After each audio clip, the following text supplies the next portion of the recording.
Yeah, he said for me to just go his office. Okay. As the vice president comes. Oh, is that what's happening? Yeah. Gosh. That's where I'm going to after this. So Oh. Yeah. I was supposed to be in there at 2:45, Oh, but shit. I'm What time is it? not going to be there. Oh, okay. Behind y'all. Oh, I think okay. I'm the last speaker. Oh, okay. Is anybody else standing with us, or are they? Yeah, we probably should get some people behind. You guys, Reverend Patrick's also showing up soon. Where's Mark? And then Seth Moulton and my boss will be here. Okay. You should, Mark. Just capturing You audio. should come for out us. here. We need some more Okay. people. So, We need some more advocates. He's with the Trevor Project, yeah. Yeah.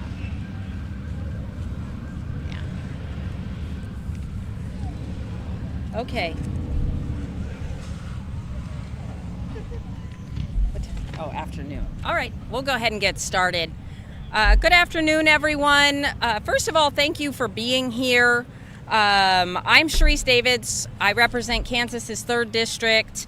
And a year ago today, we stood here because the administration made a decision to shut down the 988 LGBTQ plus youth crisis line.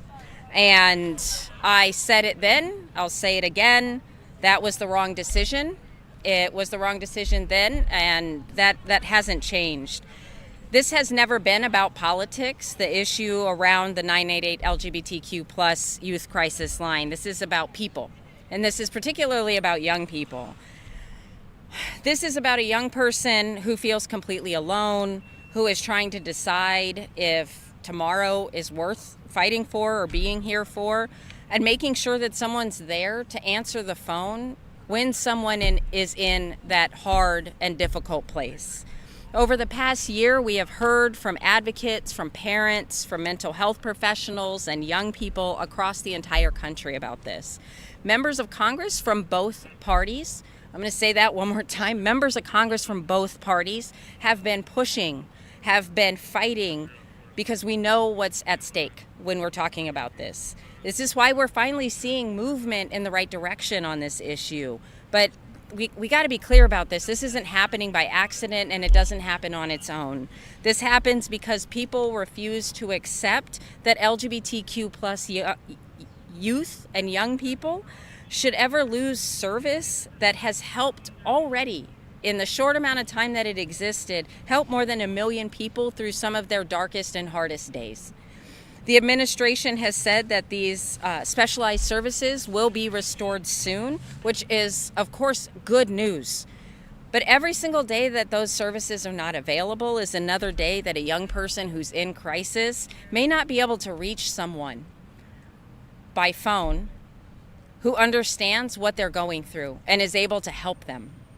Congress has already provided the funding. Congress has done what is probably the hardest work, is making sure that the services are available, that the funding is available. Now it's time to get the services back online. It's time to make sure that there are no more delays. And as someone who is part of the LGBTQ plus community myself, this fight and this concept of services for young people who are struggling has always been so personal to me. It's so important.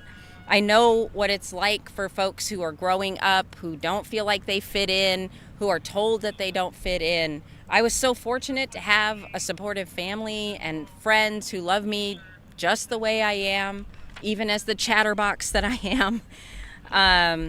But sometimes people don't have that. Some people don't have that person who will pick up the phone or who will show up and tell them that tomorrow is worth fighting for and being here for, and that they should be here. You should be here. And I just cannot tell everyone how happy I am to be part of the bipartisan coalition that has been working on making sure that these services get restored. This matters so much. This is about saving lives. This is about protecting our young people.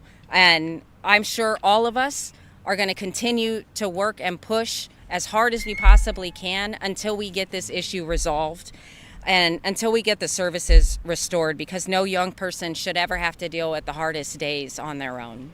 I'm going to turn it over now to my colleague, Congressman Lawler, to share his remarks. Thank you. Well, good afternoon, everyone, and thank you all for being here. I want to thank my colleagues, Representative Krishnamoorthi, as well as Representative Davids, and all of our partners at the Trevor Project and American Foundation for Suicide Prevention for joining us today. This has never been a partisan issue. When a young person is in crisis, our responsibility is simple: make sure that they can get help. And that's why I've been engaged on this issue from the very beginning. Last year, I wrote a letter to Secretary Kennedy urging him to preserve the specialized services for LGBTQ plus youth within the 988 Suicide and Crisis Lifeline. These services have connected more than 1 million young people with trained counselors during some of their darkest moments in their lives. When the decision was made to eliminate the Press 3 option, I spoke out because I believed it was the wrong decision. I said then, and I believe now, that if a young person is scared, alone, and thinking about taking their own life, they shouldn't have to wonder whether the help they need will be there. Since then, I've continued working with my colleagues in a bipartisan way, with House leadership and the administration, to restore these life-saving services as quickly as possible. And I'm encouraged by the administration's commitment to do that. But now they have to follow through. That's also why I was proud to help introduce the bipartisan 988 LGBTQ plus Youth Access Act. Our bill would protect these specialized services within the 988 Lifeline and provide dedicated funding to help ensure they're there for every young person who needs them. We need to move quickly, provide the resources necessary to fully restore these services, and make sure no young person in crisis is left without someone to answer the call. Suicide impacts everyone, and we know that the suicide rates among young people within the LGBTQ plus community are significantly higher than that of their peers. So to every young person who may be watching today, you are not alone. There are people who care about you and who want to help you. I want to thank everyone standing with us today, and to the advocates who work every day to support young people in crisis. Let's keep working together, Republicans and Democrats, to fully restore these life-saving services, pass the 988 LGBTQ plus Youth Access Act, strengthen the 988 Lifeline, and ensure that every young person who reaches out for help hears a trained voice on the other end of the line. Lives depend on it. I'll now turn it over to my colleague, Congressman Moulton.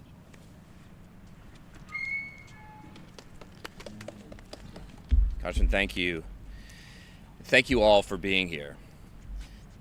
When I got back from my time in the Marines, I spoke openly about my own experience with post-traumatic stress. I shared my story because I wanted others to know that asking for help is a sign of strength, not weakness. It is crucial that Americans, especially young people, have access to professional help in their time of greatest need. That's why 6 years ago, I introduced the National Suicide Hotline Designation Act with a fellow veteran, because I believed and still believe that saving lives should not be a partisan issue. That bill created 988, the three-digit number that now connects everyone in crisis to a trained counselor, the same way you dial 911 for a fire.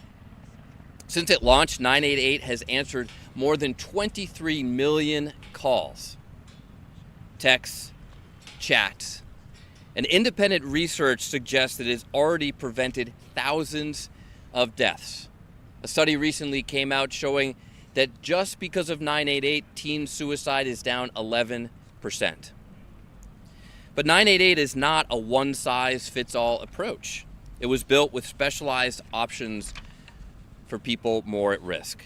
for veterans, for Spanish speakers, and for LGBTQ plus youth who face suicide rates far higher than their peers. And that's the Press 3 option. That service alone fielded 1.6 million contacts from kids in crisis before this administration shut it down. Let's be clear about what's happening. The Trump administration has time and money, billions and billions of your taxpayer dollars for forever wars overseas, but no time to take care of kids at home.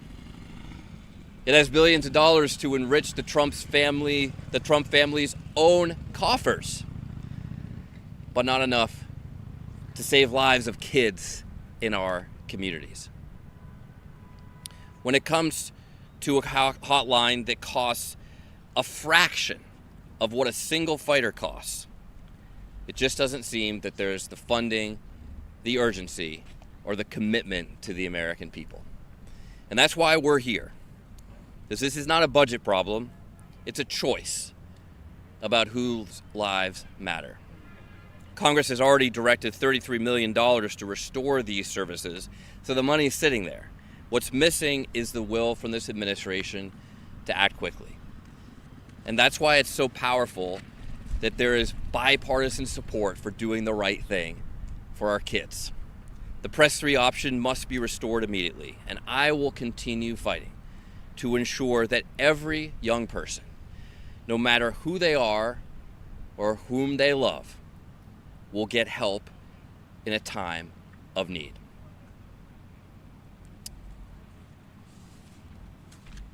And it's now my privilege to introduce... Oh, Roger. Congressman Krishnamoorthi, who's been a tireless advocate for this as well. Congressman. Thank you, Seth. Thank you, Congressman Moulton. Thank you to all of you for being here. I want to say a special thank you to Congressman Mike Lawler and Congresswoman Sharice Davids as well for being partners on this bipartisan initiative. I want to thank James Black and everyone at the Trevor Project, Laurel Stein and the American Foundation for Suicide Prevention, and the many organizations represented by the Mental Health Liaison Group for your leadership and advocacy. You don't often see Democrats and Republicans standing together at the same podium. We have our disagreements, but we agree on this. Every young person deserves to have access to life-saving care. That's why Congress came together on a bipartisan basis to restore these services and provide the funding to make it happen. Congress did its job. Now it's time for the Trump administration to do its job and implement the law without another day's delay. Before these LGBTQ youth crisis services were discontinued, they'd connected nearly 1.6 million young people over 16 million times during some of the darkest moments of their lives. When you reach that many young people, you're meeting a real need and making a real difference. According to the Trevor Project, 41% of LGBTQ young people in Illinois seriously considered suicide in the past year. Among transgender and non-binary youth, that number rises to 48%. As mentioned before, Congress has already acted. That's why Congress came together on a bipartisan basis to restore the Press 3 function for the National Suicide Hotline and appropriate $33.1 million to do so. Unfortunately, the Trump White House did not spend the money. They didn't spend the money despite the fact that the American people want them to spend the money and to do so right now.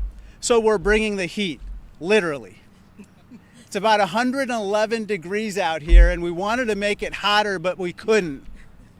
And this is the type of heat that we need to put on the Trump administration and that we are putting on them right now to make sure that this Press 3 function is restored now.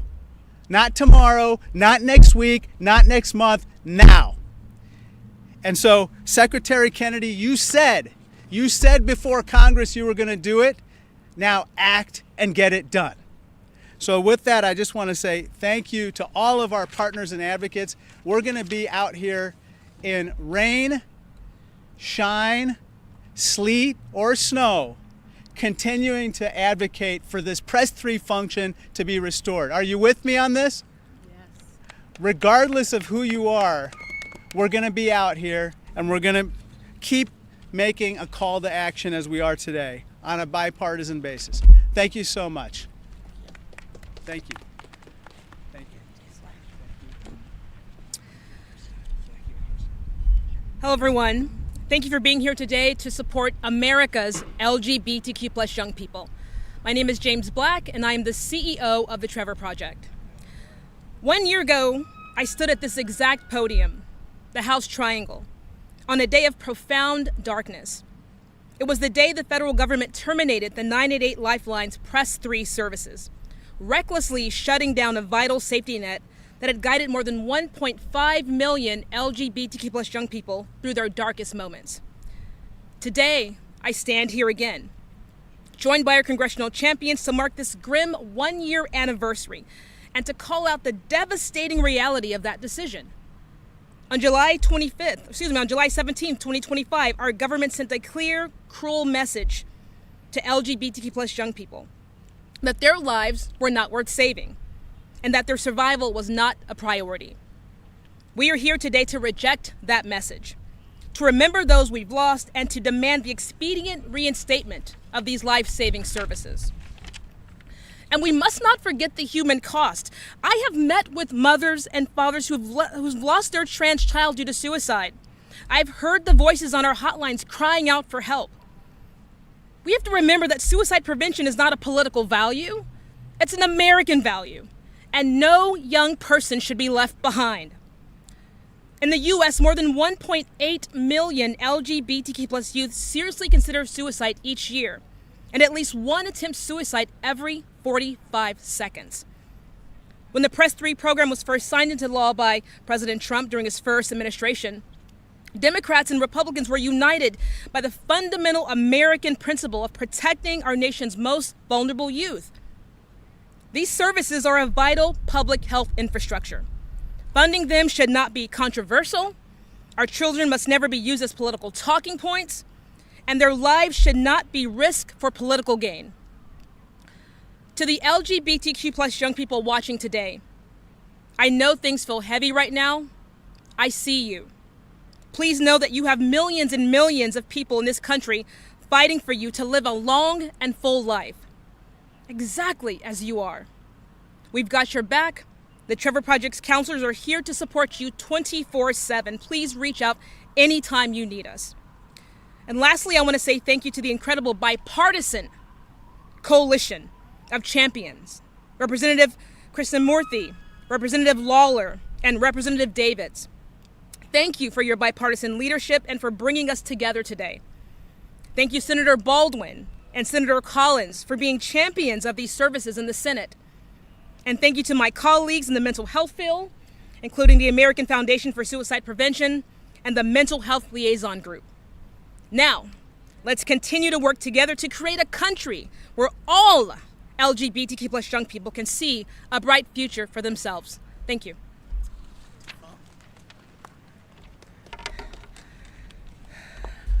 Good afternoon. My name is Laurel Stein, and I'm here on behalf of the American Foundation for Suicide Prevention to express our strong support for the immediate restoration and continuation of specialized LGBTQ plus youth services within the 988 Suicide and Crisis Lifeline. Thank you to Representative Krishnamoorthi, Representative Lawler, Representative Sharice Davids, Representative Fitzpatrick, and Representative Moulton for your bipartisan leadership and for bringing us here today. We also thank the Trevor Project, the Mental Health Liaison Group, and all lawmakers and advocates who continue to stand up for LGBTQ youth in crisis and for access to the specialized 988 support they need and they deserve. Tomorrow marks the 4th anniversary of 988, a historic bipartisan achievement that transformed how people in crisis access help in this country. By creating a simple 3-digit number, Congress made it easier for people experiencing suicidal thoughts, mental health related crises and distress, or substance use crises to connect with compassionate, life-saving support. But as we mark this important milestone, we also have to recognize that the promise of 988 remains incomplete as long as specialized youth, LGBTQ plus youth services have not been restored. Congress has acted on a bipartisan basis to restore funding for these services. Now the administration must implement this bipartisan commitment without further delay. Youth LGBTQ plus are not at increased risk of suicide because who they are. They face increased risk because of bullying, stigma, discrimination and rejection, and other challenges that they experience. We know that belonging and acceptance and supportive relationships are among the strongest protective factors against suicide. This is why access to culturally competent, affirming crisis support through 988 matters. Specialized LGBTQ youth services within the 988 Suicide and Crisis Lifeline are not separate from suicide prevention. They are suicide prevention. They are an essential part of ensuring that young people at elevated risk can connect with best practice care and support they deserve during one of the most vulnerable moments of their lives.